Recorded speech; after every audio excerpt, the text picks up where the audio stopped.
அனைவருக்கும் வணக்கம். சுப மாரிமுத்து திருப்பூர்லேருந்து இந்த பதிவு உங்களுக்காக. இன்றைக்கு ஒரு பூச நட்சத்திரத்தை இன்னைக்கு நம்ம பார்க்க போறோம். இந்த பூச நட்சத்திரத்தில் ஒருவர் பிறந்து விட்டால் அவருக்கு இன்னைக்கு ஒரு சூட்சமமான ஒரு விஷயத்தை இன்னைக்கு கொடுக்க போறேன். அப்ப இந்த பூச நட்சத்திரம் கடகராசியில பிறப்பாங்க. அவங்களோட வாழ்க்கையில சனி திசையில அவங்க பிறந்திருப்பாங்க. தாயுடைய கர்ப்பத்துல சனி திசையில் தான் பிறப்பாங்க. அப்ப அது ஜாதக ரீதியா பார்த்தீங்கன்னா ஒரு நல்ல ஒரு நீதி, நியாயம், நேர்மை, உண்மை இதெல்லாம் அவங்க கடைப்பிடிப்பாங்க. குடும்பத்துக்குள்ள ஒரு நல்ல ஒரு பணிவிடை செய்யறது, ஒரு கரெக்டாக வாழணும்னு நினைக்கிறது, ஒரு பஞ்சுவாலிட்டி, ஒரு டைம் ஃபிக்ஸ் பண்ணி இதை தான் செய்யணும்னு சொல்லி இப்படியெல்லாம் அந்த கடக ராசி என்பது, கடகம் என்பது காலச்சக்கரத்துக்கு அது 4 ரொம்ப ஸ்ட்ராங்காக இருப்பாங்க. இப்போ இந்த நட்சத்திரத்துக்காரர்களுக்கு வாழ்க்கையில் யாரை பிடிச்சா மேலே வரலாம், அந்த சூட்சமத்தை தான் இன்னைக்கு உங்களுக்கு இந்த பதிவில் கொடுக்க போகிறேன். இந்த பூச நட்சத்திரக்காரர்களுக்கு என்ன யோகம் நடந்தாலும் நடக்கலைனாலும் அவங்க யாரை பிடிச்சா யோகமாக மாற்றிக்கலான்னு ஒரு கணக்கு இருக்குல்லவா. அஸ்த நட்சத்திரக்கார அவங்க பக்கத்தில் வச்சிருந்தாலோ இல்லை அவங்க வாழ்க்கை துணையாக வந்தாலோ அவங்களுடைய தொழிலையோ நட்புலையோ வந்தாலோ அவர் மிகப்பெரிய ஆளாயிருவார். இந்த ரகசியம் இன்னைக்கு தான் உங்களுக்கு வெளியே கொடுக்குறேன். இப்போ உங்களுக்கு புரியுதா? பூச நட்சத்திரத்தில் பிறந்து எனக்கு யாருமே உதவி வேண்டியதில்லை, அவங்களுக்கு எந்த உதவி வேண்டியதில்லை, அஸ்த நட்சத்திரக்கார கூட வச்சுக்கிட்டாலே போதும், எல்லா யோகம் ஆட்டோமேட்டிக்காக வேலை செய்யும். தெய்வ அனுகூல நட்சத்திரம், அவங்களோட பவர் பூரா இவங்ககிட்ட வந்துடும். பக்கத்தில் இருந்தாலே அதனுடைய சக்தி அவங்க வாங்கிட்டு இருக்கிறாங்க என்று பொருள். அப்போ அந்த ஜாதகத்தில் இருக்கக்கூடிய அந்த அம்சம், அந்த யோக பாவங்கள் எல்லாமே பார்த்தீங்கன்னா அந்த பூச நட்சத்திரக்காரர்களுக்கு அசுர வளர்ச்சி கொண்டு போய் விட்டுரும். எதுவுமே தெரியாம எப்படி பிழைக்கிறதுனே தெரியாம ஒரு காலத்தில் அவங்க வாழ்ந்திருப்பாங்க. அது கடகராசி. கடகம்னா தாயோட வீடு. தாய் மூலியமா ஏதோ ஒரு சொத்து, தாய் மூலியமா வந்த ஆசீர்வாதத்தினால அவங்க ஒரு இடமுட்டு இடம் மாறி போய் ஒரு இடத்துல நிலையா உட்கார்ந்து அங்கிருந்து தான் அவங்களுக்கு ஒரு தொழில் அவங்களுக்கு வளர்ச்சி கொடுக்கும்.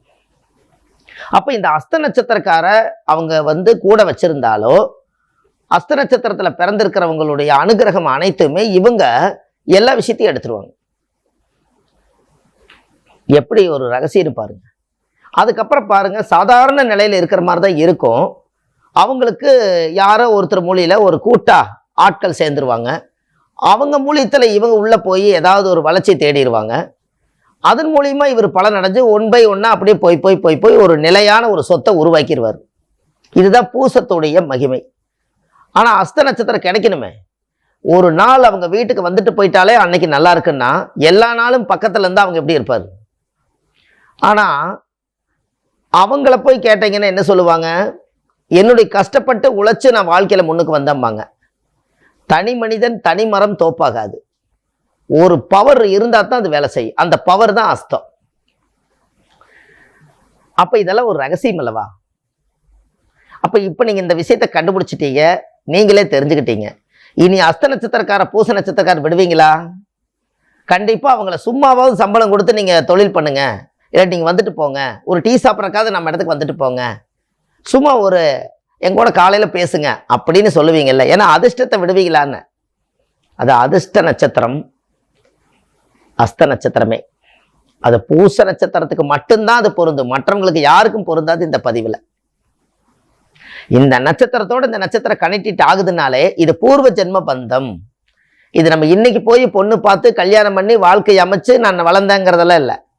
முப்பிறவியில போன ஜென்மத்துல பூச நட்சத்திரத்தை நீங்க பிறக்கும் போதே எந்த நட்சத்திரக்கார் உங்களுக்கு உதவி செய்வாங்கன்னு நீங்க அது ஜென்மமா இந்த நட்சத்திரத்தை தேர்ந்தெடுத்து உங்க வாழ்க்கைக்கு அது கொடுக்குது. அதனால உங்க ஜாதகத்துல அது ஒரு பெரிய அற்புதமான ஒரு விஷயம்.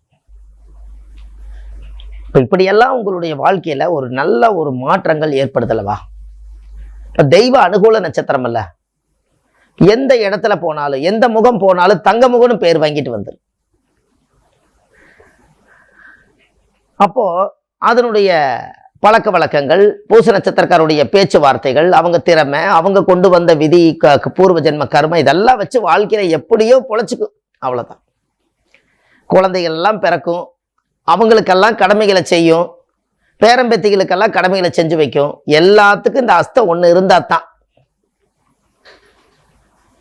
அப்போ அஸ்தம்ங்கிறது ஒரு கைத்தாளம்.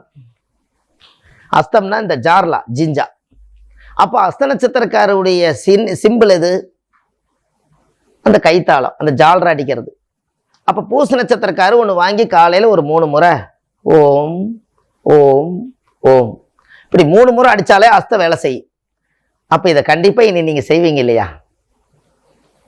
அது கைத்தாளம். அந்த காலத்தில் ஒரு தாளம் ரெடி பண்ணி அடித்தாங்கன்னா அது அஸ்தம்.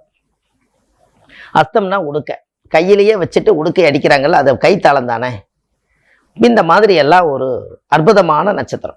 இந்த நட்சத்திரத்துக்கு அஸ்தத்தை கெட்டியா பிடிச்சிட்டா போதும். தெய்வம் வீட்டுக்குள்ள உட்கார்ந்துருக்குது. கோயிலுக்கு நீங்க போறது போகாது உங்க விருப்பம்.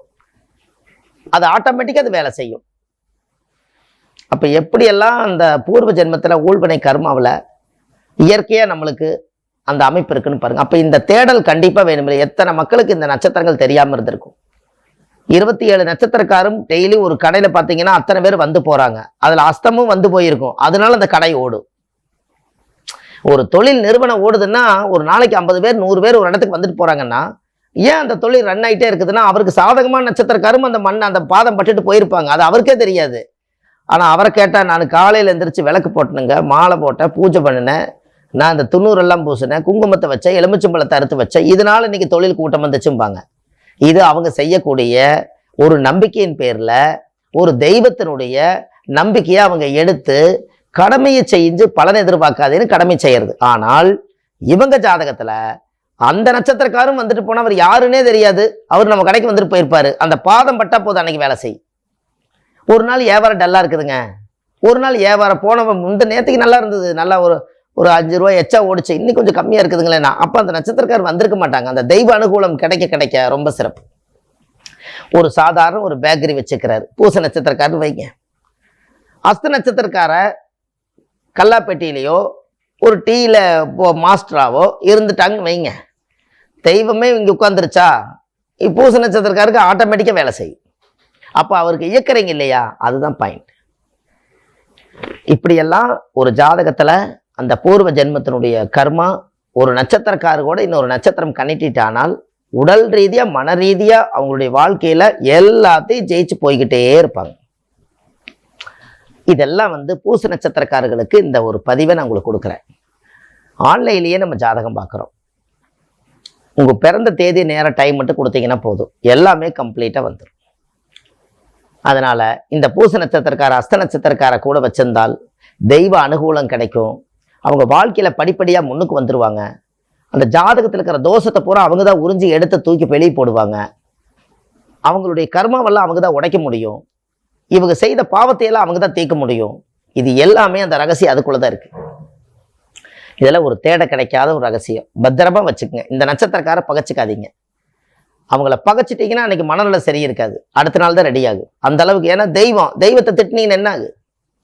தெய்வ அனுகூல நட்சத்திரம்னு சொல்லிட்ட தெய்வத்தவே நீங்க திட்டினீங்கன்னா அப்ப தெய்வமே பகையானா தாங்குமா?